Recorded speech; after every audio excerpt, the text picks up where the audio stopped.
Good morning. Please join me in singing this month's opening hymn called Sacred Circle.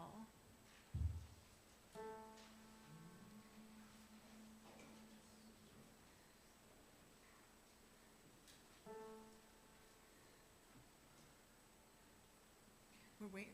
She'll get it. It's nope. Okay. Well, we will lead it. Okay. The lyrics are, I'm entering into a sacred circle, entering into a sacred space. I will open my heart and quiet my mind for the blessings about to unfold, for the blessings about to unfold. Surely you all remember that, right? No. This is my favorite song. I am entering into a sacred circle, entering into a sacred space. I will open my heart and quiet my mind for the blessings about to unfold. For the blessings about to unfold. I am entering into a sacred circle, entering into a sacred space. I will open my heart and quiet my mind for the blessings about to unfold. For the blessings about to unfold. Very nice. Thank you. Good morning. I am Petra Sussman, and I am going to be serving this congregation this morning as the worship associate. Our opening words today were written by John Saxon. It's called Listen, the Spirit is Calling. Listen! Can you hear it? The Spirit is calling. It calls us in the silence and through the noise and busyness of our daily lives. It calls us in the brightness of the day and the darkness of the night. In times of hope and despair. Listen, can you hear it? The Spirit is calling. It doesn't matter what you call it, for it has no name and has many different names. The Spirit of life, the Spirit of love, the Spirit of compassion, the Spirit of hope, the Spirit of justice. Listen, can you hear it? The Spirit is calling. It's calling to you and to me. It's calling us to greater wholeness, greater connection, greater service, greater love. It's calling us to heal the brokenness within ourselves, in others, and in the world. It's calling us to live more deeply. It's calling us to beauty. It's calling us to laugh and dance and sing. It's calling us to live through life's pain and sorrow. It's calling us to live courageously and kindly, to speak our truth in love, and to bend the moral arc of the universe toward justice. It's calling us into community. It's calling us into the greater life of all. Listen. Can you hear it? The Spirit is calling.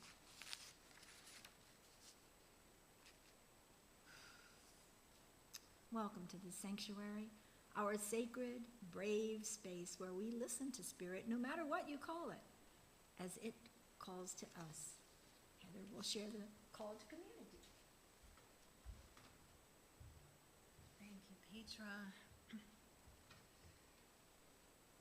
Our mission statement here at the Unitarian Universalist Congregation of Lakeland is love plus connection equals transformation.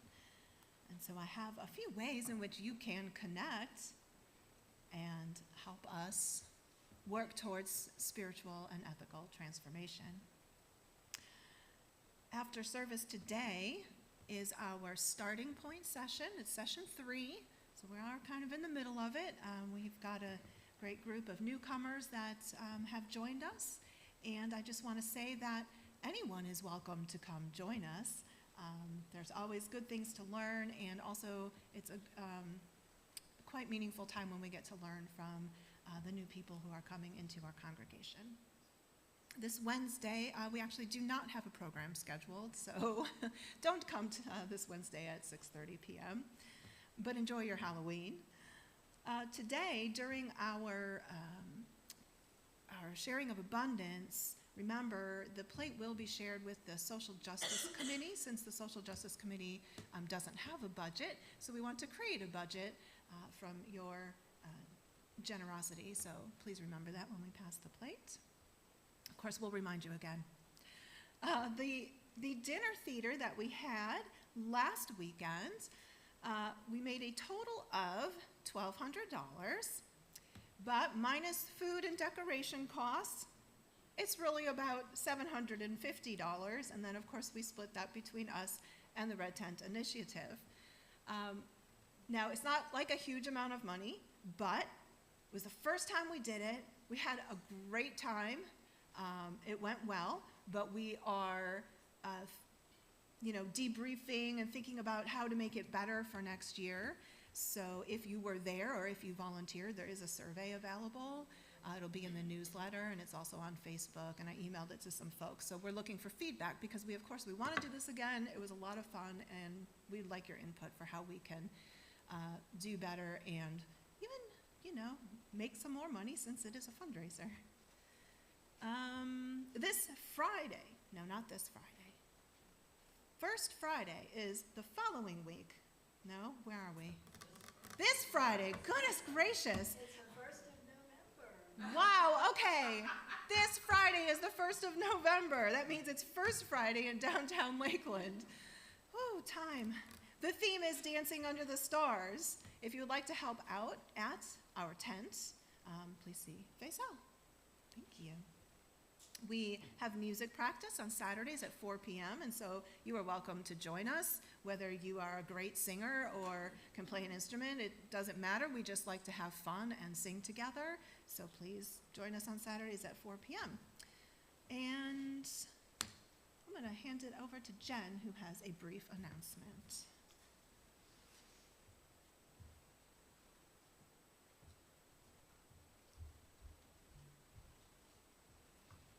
Hi, everybody.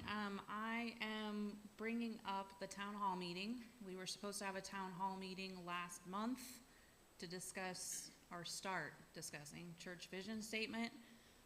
It was canceled because of the hurricane, obviously. I think it was literally scheduled that week.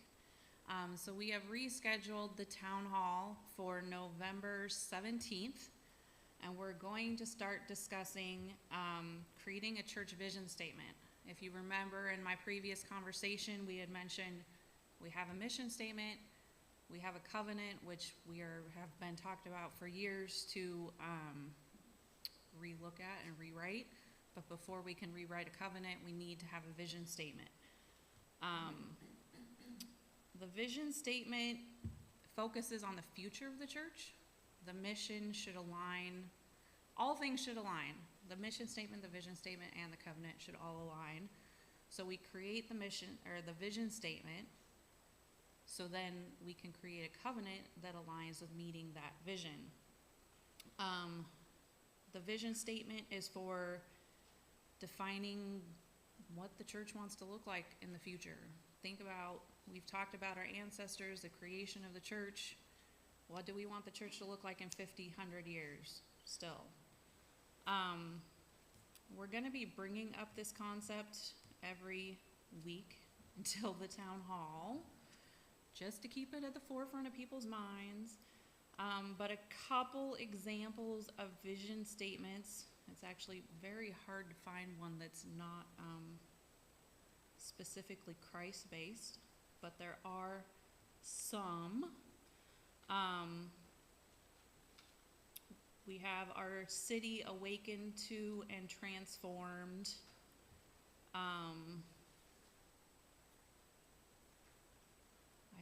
There's 30 here, and I had the right ones picked out, and then they all went away because I'm up here. To make a lasting difference in your life, in our community, and in the world.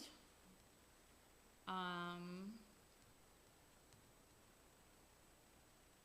and this was the best one I found, at least in this example, but like I said, we'll provide examples every week. And to be radically inclusive, just and loving community, mobilized to alleviate suffering and break the cycles of poverty and marginalization. Was the best one I found on this website. So just, they don't have to be long, they don't have to be strenuous, but I think we do need people to understand that we are going to be having town hall meetings every month, because creating a vision statement should be about a six-step process. Of course, we will not be doing every step in one town hall meeting. And then after that, we will be creating a covenant, and I'm not sure how many steps that takes. So, yeah, this is a lengthy process, and we hope everybody will be involved throughout the whole process, and then we hope everybody will attend. Thank you. Yes, Helen? I just want to remind everybody that this is Jen Dean, one of the trustees on our board. Oh, thanks. Thank you. It takes all of us. I would also like to say thank you to the folks that came out to the Creativity Matters last Wednesday night. We had a good time. We listened to music, and we made some, I'm going to save that, we made some interesting pictures as we deeply listened to music. And what I love is that they're all just so very different. And as you can tell, Creativity Matters is not just for artists, it's for all of us, because it really is about the process. And so this is an underwater fish scene, and one of the octopus has a witch's hat on it, and I just absolutely love that. Thank you, Sandy. And yeah, we just, you know, it was abstract or it was pictorial, but I think that it was a really meaningful time. And John Hughes was teaching us how to make a labyrinth, and so I really appreciated that. So thank you to John and Keno and Sandy and Ken and Dorothy and Georgette for coming out and having a great night together. I would also like to thank those that made Glenda Little Hal's Celebration of Life service happen yesterday. I know Crystal was working with Oliver this week to get the tech up and running, and Petra, of course, put a lot of effort into that.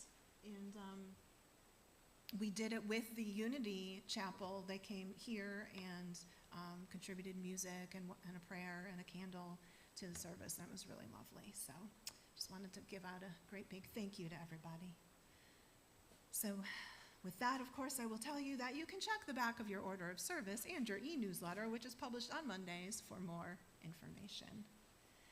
Thank you, and we will get our checklist.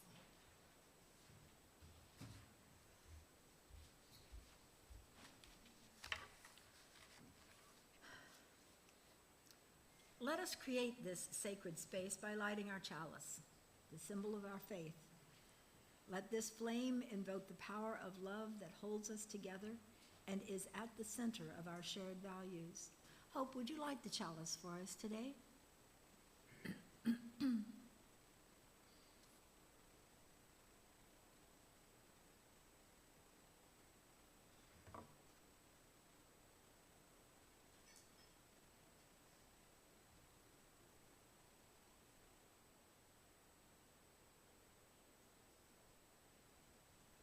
Thank you.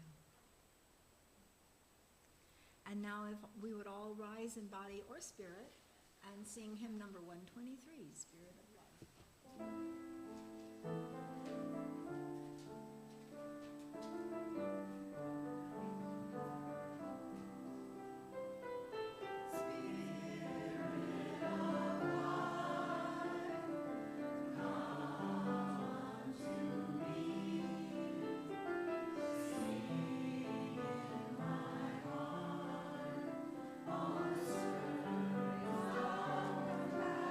Compassion, blow in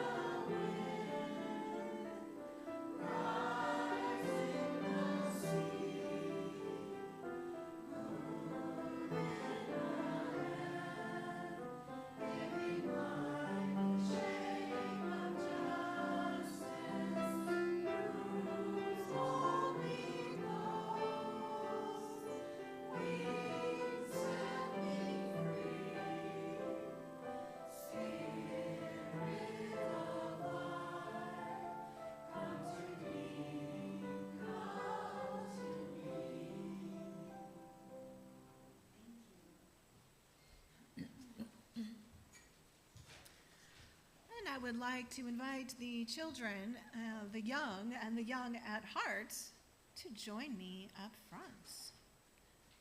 Because it is time for our message for all ages.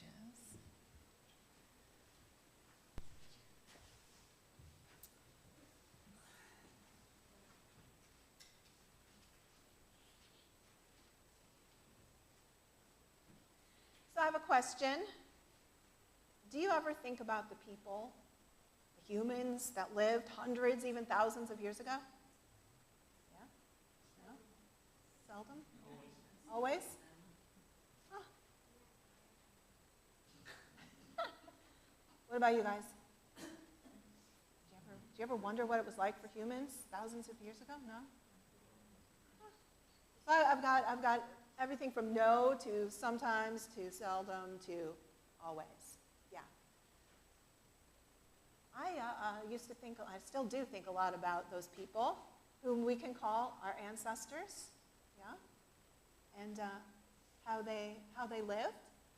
And when we did our last brainstorming session for worship, a couple people asked, now of course our theme is deep listening, right? And so they said, you know what I want answered this month for deep listening? I want to know what came first, music or language. I like that question, because that makes us think about our ancestors and what they were doing. So then my question now for you is, what do you think? What came first, music or language? Language, music, language? Uh-huh. Well, why? Why do you think that? Because there are birds singing before people talk. That's right. Okay.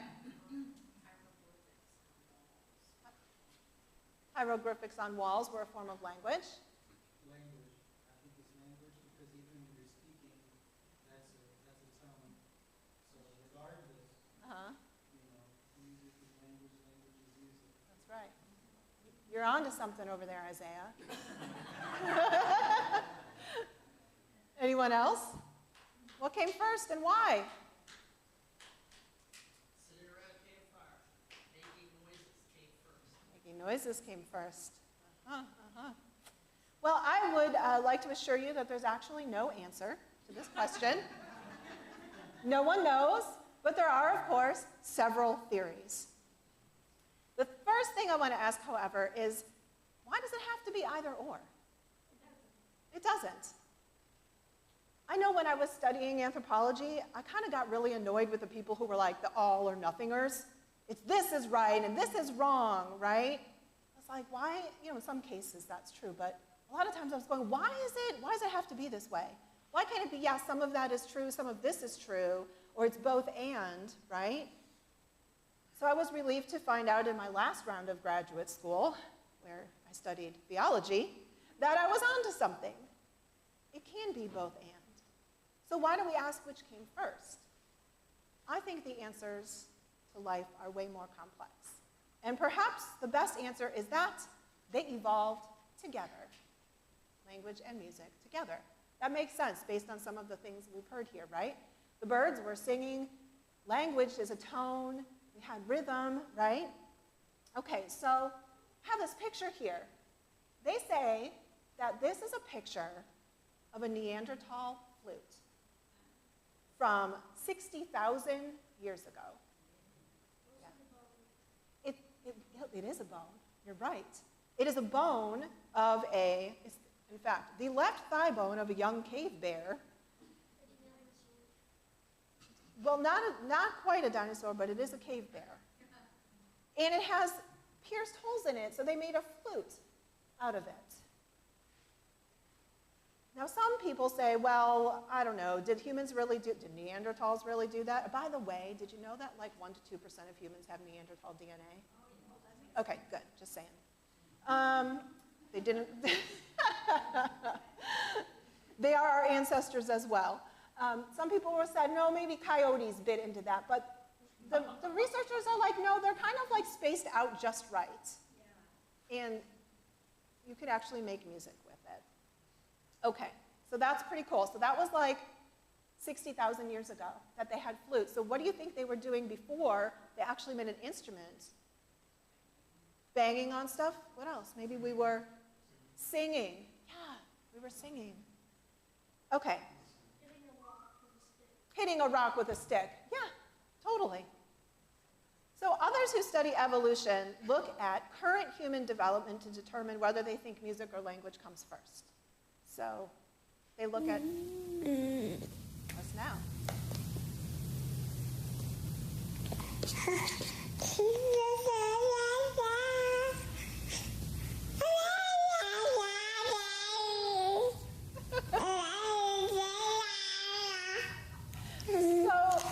So what is that? It's a baby.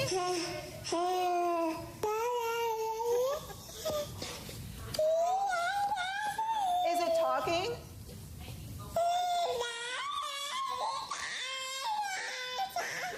Thank you, Crystal. Is it talking? Is it singing? And if you were its parents, might you sing to it as well? So some scientists say, hey, we think that people were probably singing and learning to talk at the same time as they were singing to our babies.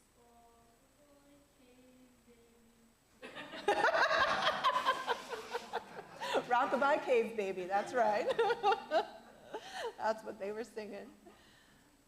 Okay, so now I want to listen to something that is 3,400 years old, and it is the oldest known melody because it was written down. This is called the Huron Hymn, the oldest song in the world.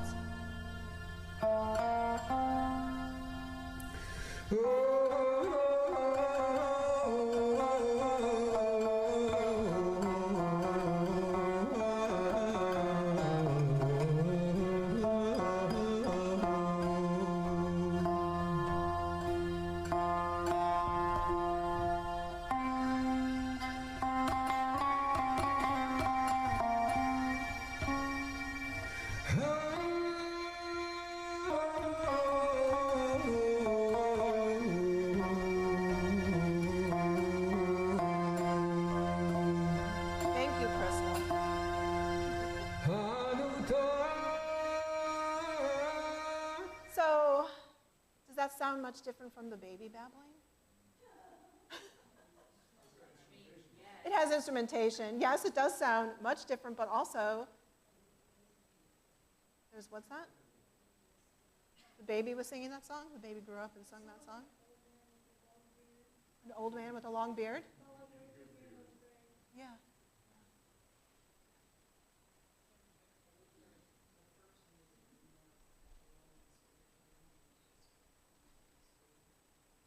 Music, thousands of years ago, was more guttural, spiritual, and coming from the soul. I like that. So that's what Jem thinks our ancestors were doing. What do you think our ancestors were doing? Were they singing? Were they talking? Were they doing both? What came first?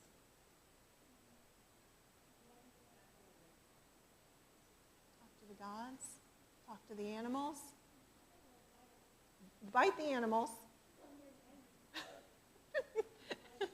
They might if they were hunting and they killed the animals for food, right? If they didn't, probably the animals might bite them. I don't know. So what is the lesson here about deep listening?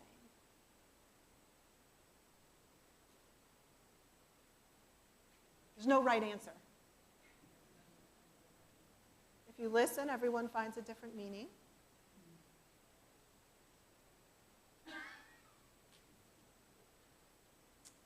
Sage.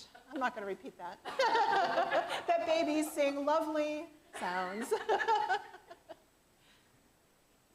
When we listen deeply, what do we learn? I don't have an answer. It's all up to you. Up to you.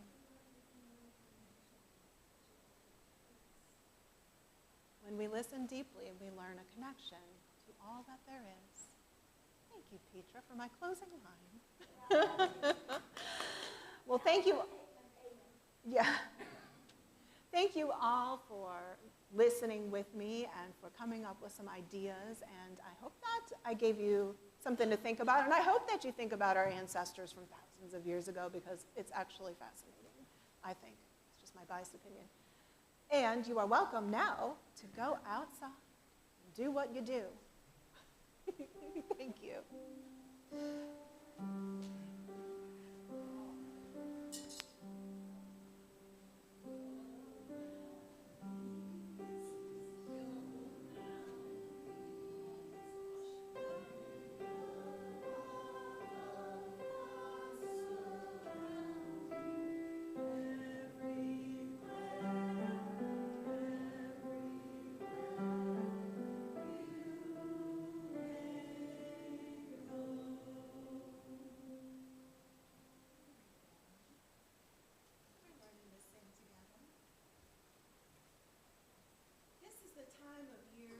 Nights become longer, the weather becomes cooler, and Halloween decorations and celebrations are all around us. In Celtic pagan traditions, this time of year is called Samhain. It's a time to reflect on life and death, on the harvests, real and metaphorical, that will sustain us through the winter, and also to reflect on the gifts and the dreams of our ancestors. It seems to be a good time for us to take a step back from the noise of the world and look at the broader picture that deep time presents to us, that we have all, along with all the other earthly creatures for all time, come from the earth. And it is our destiny to go back to the earth. As Unitarian Universalists, our faith asks us to listen deeply to what this means. What gifts has earth given us for our time here together? Music, art, play, diversity, language. But perhaps the biggest gift that shows up in all of that is love. Love is our greatest need. Love supports life on this precious earth.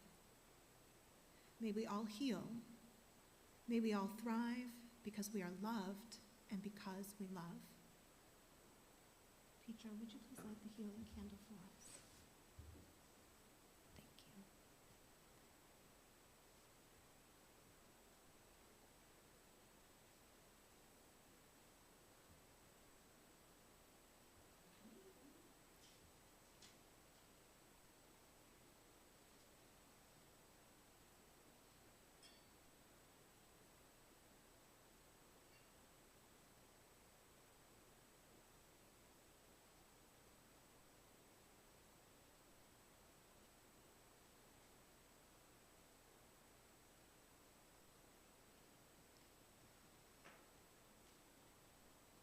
I would like to share, in order to support our healing, some words written by Elena Westbrook. When all around us voices are raised in anger, hatred spilling into the streets and sparking more hatred, sometimes the best we can do is to sink our hands into the soil. Let the fights over abstractions ebb away, flow like water into the earth. Fill your fingers with dirt that is itself the product of rocks worn to powder over millennia, leavened with particles of other lives, lives of leaves and vegetables and other animals, once as warm and active as you are now. Everything dies and returns to its source, breaks down into the ingredients of some new life. Bits of humus, squirming bacteria, a tiny egg. This is real. The sun warm on your back, the soil cool under your bare feet. A tiny new stem that will unfurl to grow a sweet red tomato. And the hand of a friend gently helping you to rise. Even on our most difficult days, we can touch the soil and be grateful for the earth and the love that sustains us. Our ritual of the sharing of joys, concerns, and sorrows embodies the belief that there is power in being together and in helping one another to rise. This is a ritual that brings this community together, helps us heal, and sustains us with love. In our Joys and Sorrows book, you are able to write any significant joy or sorrow occurring in your life that you would like me to share for the congregation. And today, I have a note that says, I'm here, thinking about my ancestors and my beloved dad. Thank you. So I invite you now to come forward for our ritual of joys and sorrows. You may take whichever stone or stones feels right to you and drop it in the water, connecting to others, feeling the power of being together in this community. Thank you, Isaiah.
Please put one in for Catherine, who's on Zoom.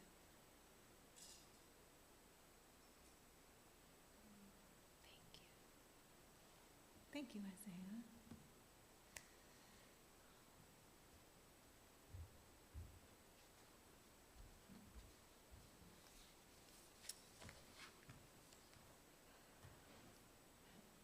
Here we gather, tucked back in this friendly neighborhood, between the beautiful tall pines. We are a community of people who have arrived from many different paths, yet we seek a common goal, to bring more love to a hurting, beautiful world. As Unitarian Universalists, we aspire to reach this goal through our shared values, one of which is the value of justice. To embrace justice, we declare that we work to be diverse, multicultural, beloved communities where all thrive. And we covenant to dismantle racism and all forms of systemic oppression here and in the society at large. This is why it is vitally important that we have a social justice committee here at UUCL.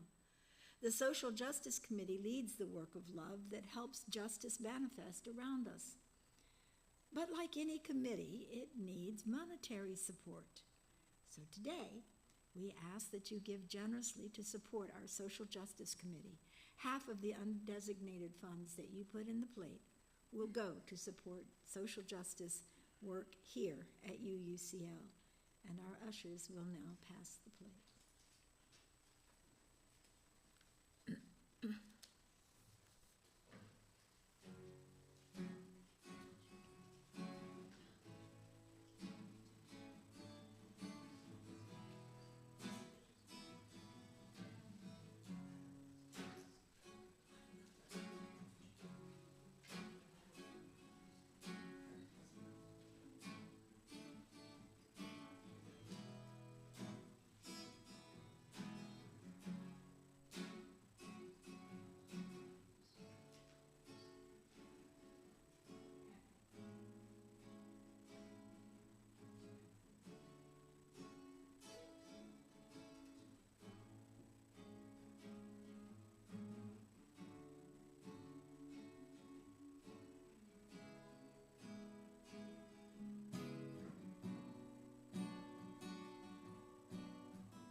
Thank you so much for supporting social justice work here at UUCL, and thank you, Isaiah.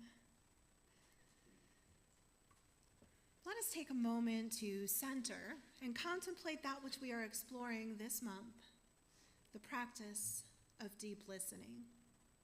Does deep listening mean listening that connects you to the interdependent web of all existence? I think we established that during our moment for all ages. But picture that web of all existence in your head. Does it just exist in the now? Or can you imagine being part of a web that goes deep into time? A web that includes your ancestors, their lives, their actions, their values. In every moment, in every event of our lives, we are creating the foundation for what happens next. Our ancestors created the foundations for our lives, and we are creating foundations for lives that will be lived after we're gone. If we listen deeply to this truth, can we understand our lives to be even more meaningful? What happens when we listen deeply to lives lived before us? What were your ancestors' dreamings? Do you practice listening deeply to them? How do you carry forward their hopes and dreams?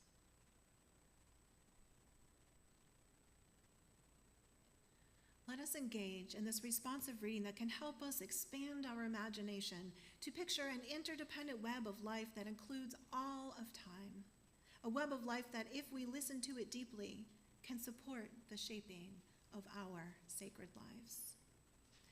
This is Out of the Stars, written by Robert Weston. I will begin, and your response will come up on the screen. Out of the stars in their flight, out of the dust of eternity, here have we come, stardust and sunlight, mingling through time and through space. Out of the stars have we come, up from time. Out of the stars have we come. Time out of time, before time, in the vastness of space, earth spun to orbit the sun, earth with the thunder of mountains newborn, the boiling of seas. Earth formed by sun, lit by sunlight. This is our home. Out of the stars have we come. Mystery hidden in mystery, back through all time. Mystery rising from rocks in the storm and the sea. Out of the stars, rising from rocks and the sea, kindled by sun and earth, arose life. Ponder this thing in your heart. Life up from sea, eyes to behold, throats to sing, mates to love. Life from the sea, warmed by sun, washed by rain. Life from within, giving birth, rose to love. This is the wonder of time. This is the marvel of space. Out of the stars swung the earth. Life upon earth rose to love. This is the marvel of life, rising to see and to know. Out of your heart, our wonder, sing that we live. Let us sing so that we live and so that we love. Our hymn number 1051 in your teal hymnal, We Are. We are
Still yourself and listen. And soon, in time, the mystery will begin to speak to you through its 1,000 disguises as life on earth. And that is a quote from poet Mark Nepo. Thank you, Petra. We came today to honor our ancestors. We've done some traveling through deep time to listen to those that first started to develop language and music, singing and laughter. Let us now visit those that we are more familiar with, those that have lived within the past 100 years or so, many of whom we've met and who have touched your lives. It's your turn.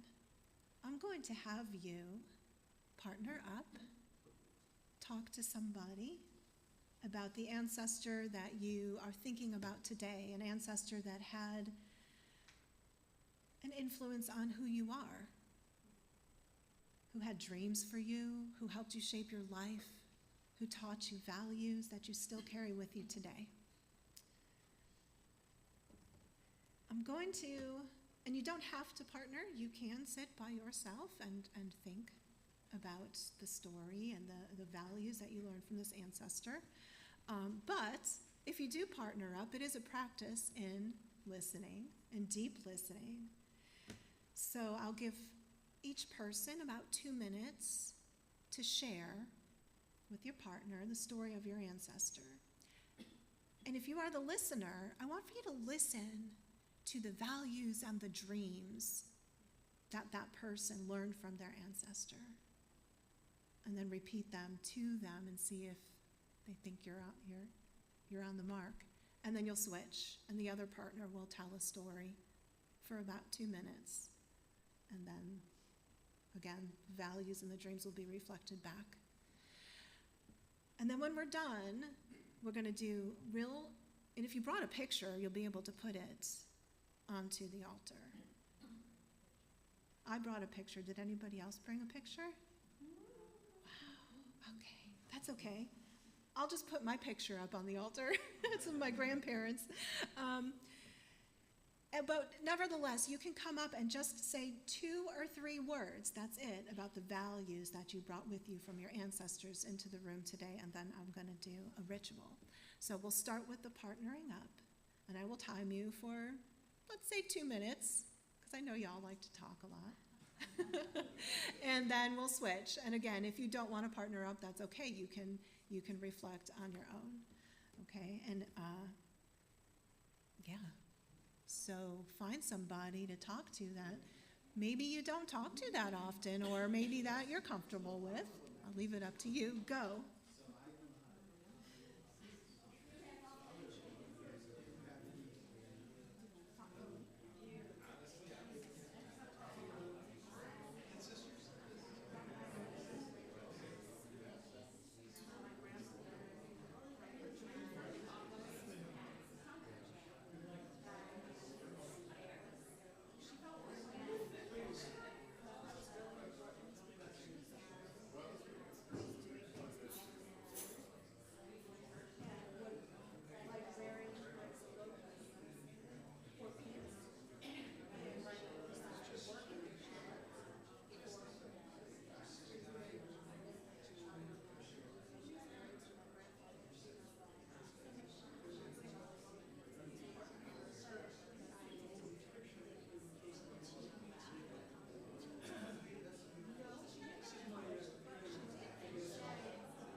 Okay, your 2 minutes is up. Please switch and let the other partner speak.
All right.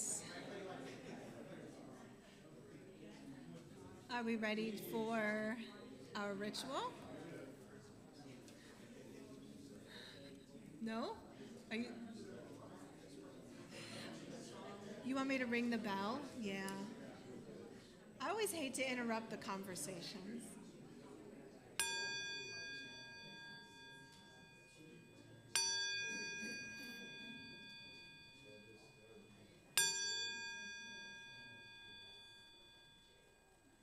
Thank you.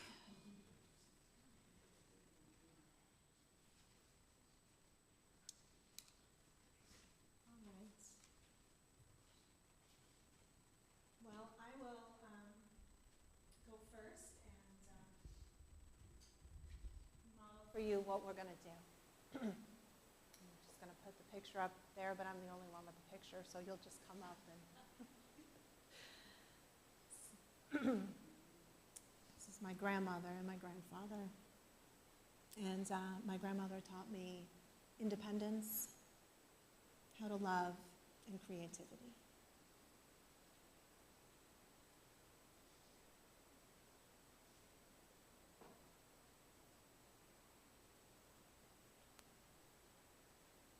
So please come forward and just say 2 to 3 words about what you bring into the room from your ancestors.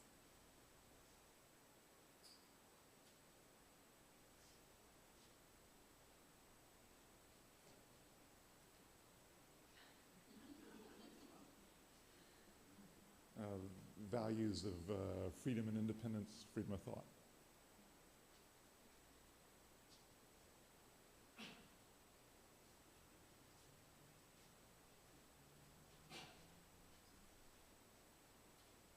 Real quick, I adore a service like this because my family used to sit around and talk about the ancestors. And now at our family reunions, I try to get them to talk about ancestors, and the children and young people don't want to talk about it. But what did I learn from my ancestors? The value of going to church and being with other good people.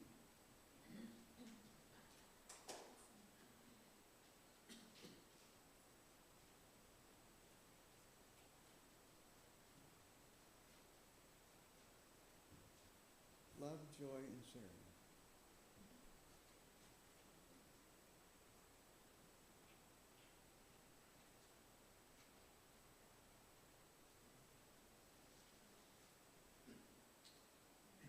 Two things stood out. Deep connection to the earth, specifically farming, getting your hands in the soil, and also deep spiritual yearnings.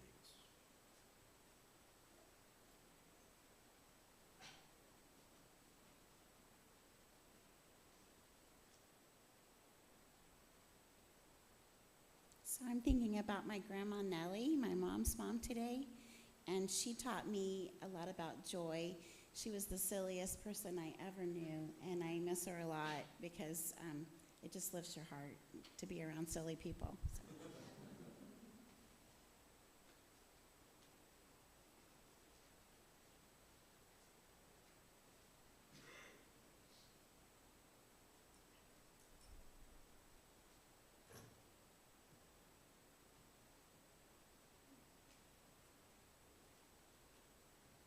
That's a jaybird. Julia, all my family were jays, and thus the blue things. And so family, I learned family, and being Unitarian Universalist, and animism.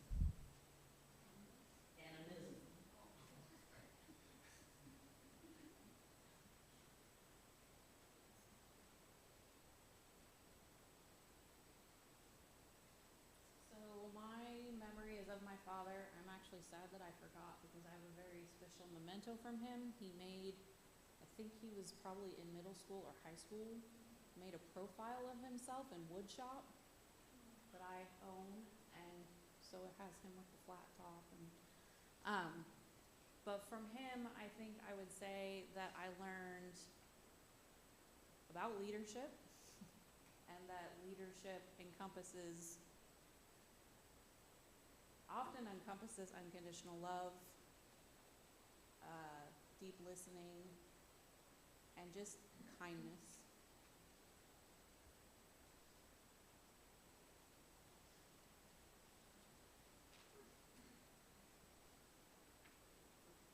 I learned from my mother the joy of learning and education. I think I might have taken that too far with 5 college degrees. But I still love to learn, and appreciate that from her very much.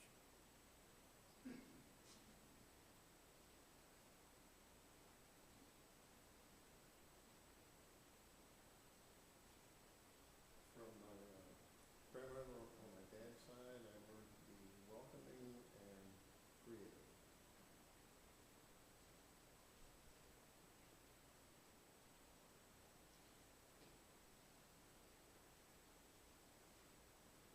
From my mom, I learned courage, strength, hope, and charity.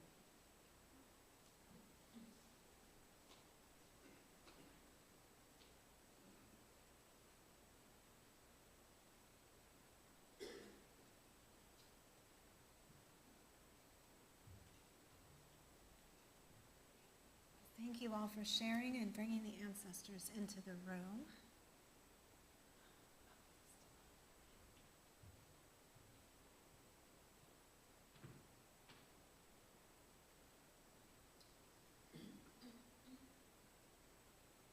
Okay, this is a ritual for Samhain, for the ancestors.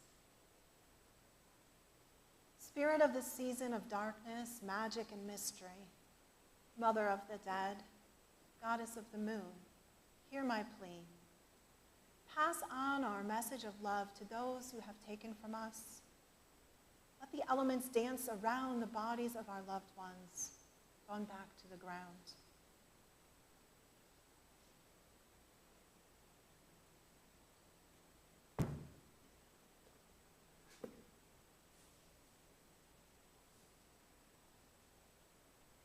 This salt represents the earth, for the ground in which our ancestors rest, that once ran beneath their feet. Spirit of the season, we seek guidance for our dreams.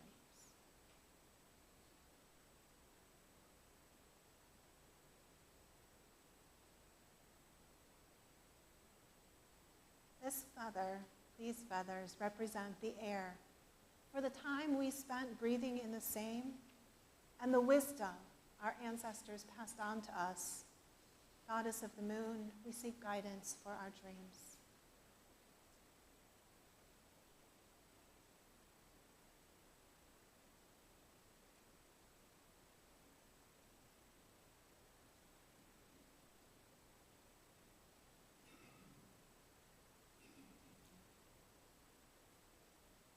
Can't have the fire. This candle represents fire, for the passion and love that burned within our ancestors' hearts and for the warmth they brought into our lives that we will never forget. Mother of the dead, we seek guidance for our dreams.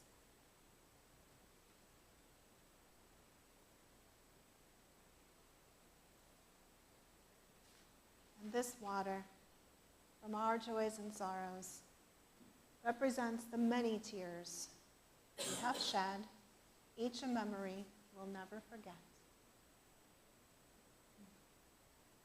Spirit of mystery and magic, we seek guidance for our dreams.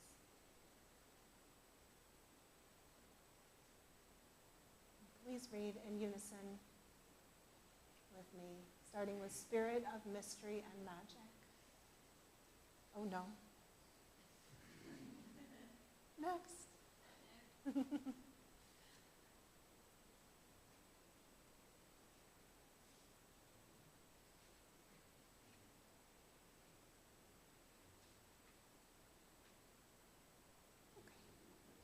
I'll read it.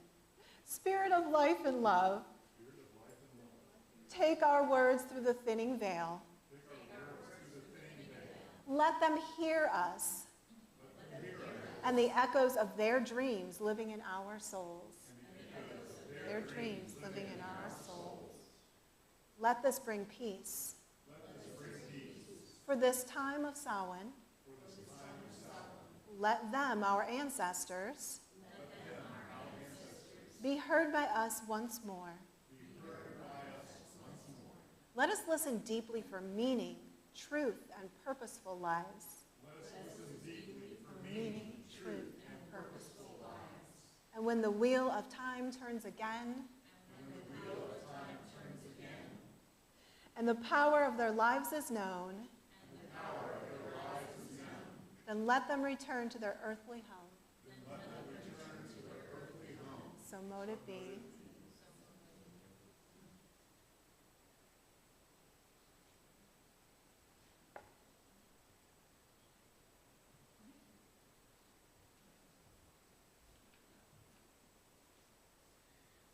For thousands of years, our ancestors have been singing. They've been playing the songs of joy, of sorrow, of lament and anger, but also of love.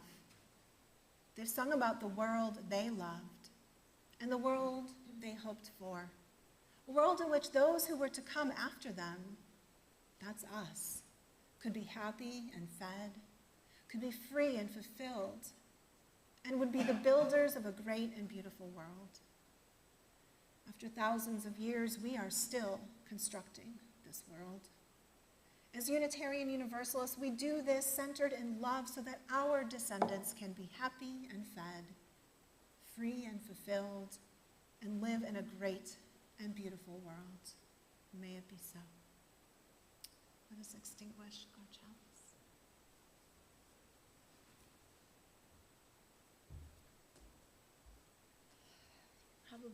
those words by now. So, Hope, would you please come up and extinguish the chalice that you lit for us?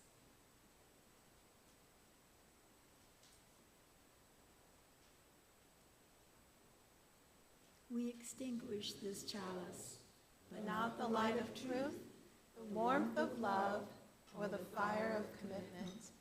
These we carry in our hearts and out into the world. Thank you. Well, we have a fun closing song. Now, our main singer wasn't able to make it today. So, we're all going to have to just pull together and sing this together. You probably know it. It's a popular song.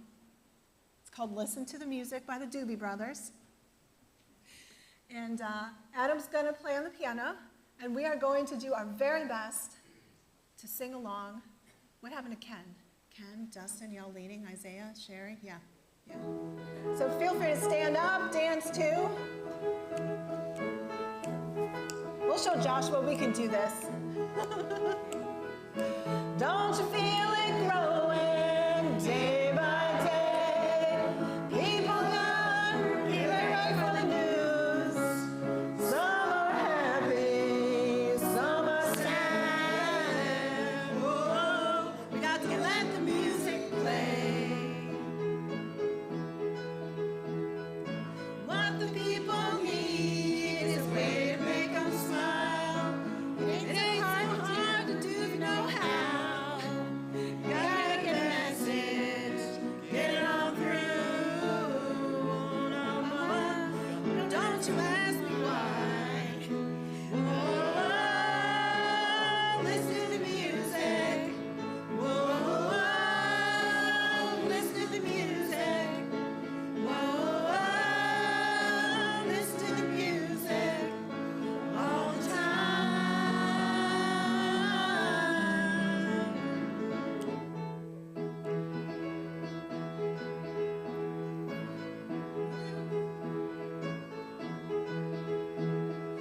Well, I know you know better everything I say.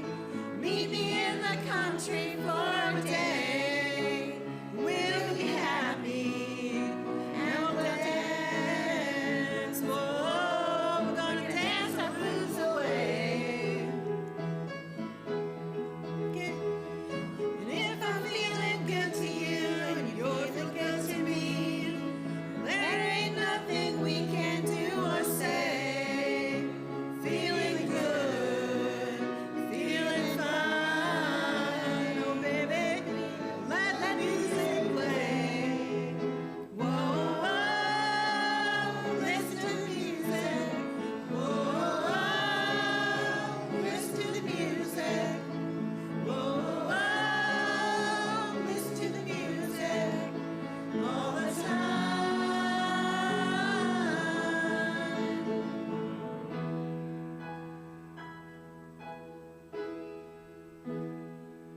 Like a lazy flowing river, surrounding castles in the sky,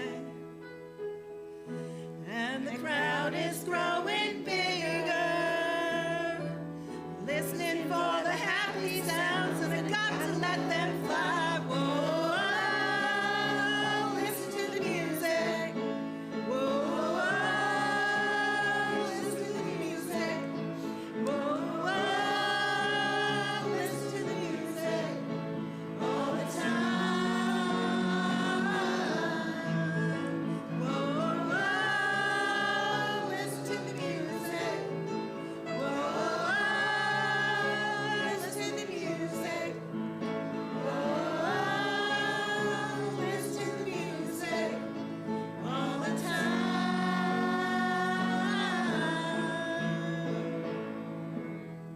Woo! Hey, good job, y'all. That was great. I like having fun and being silly, right, Sherry? All right. Well, it is time now for us to go out into the world and to the social hall, be together. Take the dreams of your ancestors with you and remember that you are loved, you are worthy, and you are a blessing. Thank you all, and we shall see you soon.